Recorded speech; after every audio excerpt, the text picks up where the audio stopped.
హరిజనులు వేసి దాని మీద మిగతా భూమి అన్ని ఇస్తే వాళ్ళ పిల్లలు బాగుపడతారు. ఎందుకంటే మా ఏది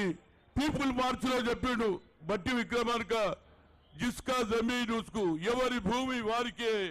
భూమి వారికే అన్నారు. కాబట్టి మొదలు ఈ భూమి పని చేస్తే మనకు రాహుల్ గాంధీకి రెస్పెక్ట్ ఇచ్చినట్టు అవుతుంది, వాళ్ళ కుటుంబాలు కూడా బాగుపడతాయని చెప్తూ ఇప్పుడు బట్టి విక్రమార్క గారిని మాట్లాడమని కోరుతున్నాను.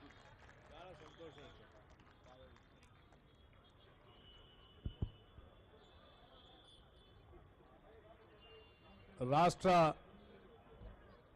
ముఖ్యమంత్రి వర్యులు గౌరవ శ్రీ రేవంత్ రెడ్డి గారికి, అఖిల భారత కాంగ్రెస్ కమిటీ మన రాష్ట్ర ఇన్ఛార్జి శ్రీమతి దీపాదాస్ మున్షి గారికి, మరి అనేక సంవత్సరాలుగా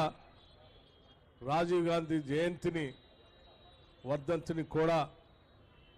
ప్రత్యేకంగా శ్రద్ధ తీసుకొని నిర్వహిస్తున్నటువంటి మాజీ పార్లమెంటు సభ్యులు, మాజీ మంత్రివర్యులు కూడా, మాజీ రాష్ట్ర కాంగ్రెస్ కమిటీ అధ్యక్షులు కూడా అయినటువంటి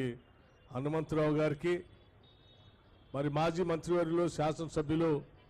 నాగేందర్ గారికి, పార్లమెంటు సభ్యులు అనిల్ కుమార్ యాదవ్ గారికి, అట్లాగే జిల్లా